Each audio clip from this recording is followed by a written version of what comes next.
My mom would be at all my sporting events. Let's say I was playing football, okay? My mother would be on the sidelines, and if the play on the field started going one way, my mother would run along like, Mark, get him, get him! I'd be like, oh my gosh. I'd get in the huddle with the other guys. They go, Mark, is that your mother? I go, no, I never saw her before in my life. See, the greatest gift my mother ever gave me, she believed in me. I have overdosed on drugs on 3 occasions where I should have been dead. But I believe I was kept here for a reason. You show me your friends, I will show you your future.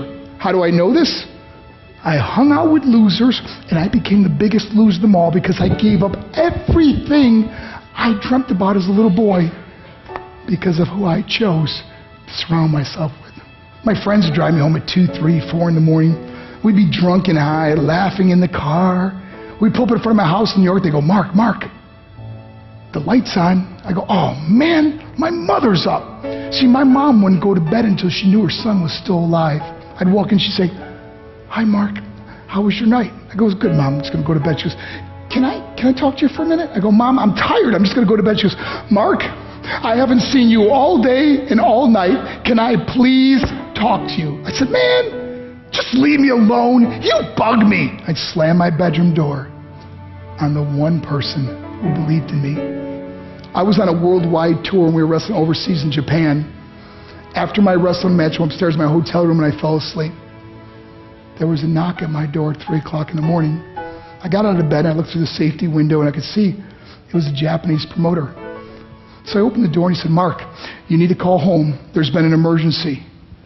I went and got on the hotel room phone. I called back to the United States and said, hey, what's going on?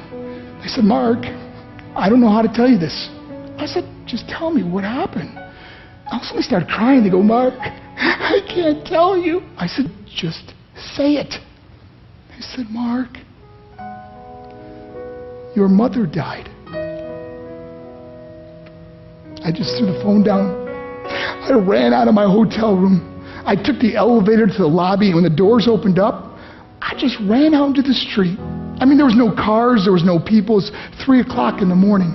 And I walked down the middle of a street in Hiroshima, Japan, and I remember looking up and just saying, Mom, I am so sorry. I flew home for her funeral, and I was so nervous to walk up to her casket, so I just stood way in the back. And I kept looking from a distance. I kept thinking to myself, Mom, please wake up. Please get up. And then I finally got the nerve to walk up to her. And as I got closer, I could see my mom for the first time. I mean, she was so beautiful. She was dressed in white. I mean, she looked like an angel. And I just stood over and I said, Mom, you are my hero.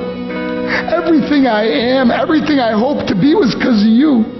You loved me so much. You gave me a life. You're the only one that ever believed in me. How did I repay her? By getting drunk, by getting high, by getting stupid, by hanging out with losers. For what? All she ever wanted to do was talk to me. I wish I could talk to you now, Mom. I wish you could see what I'm doing.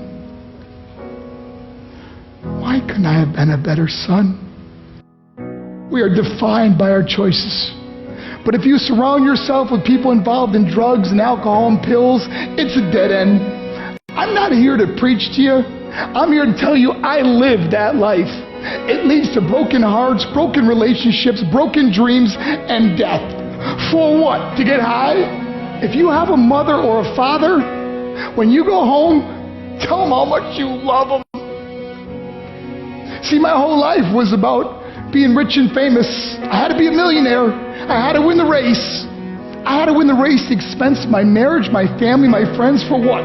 To be all alone in the world? I learned what is truly important, and that is how precious this gift of life is, and our families, and how quickly it can be taken away.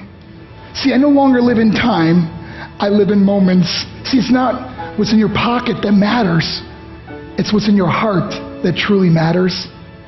Love Love is just a word until somebody comes along and gives it meaning. You're the meaning.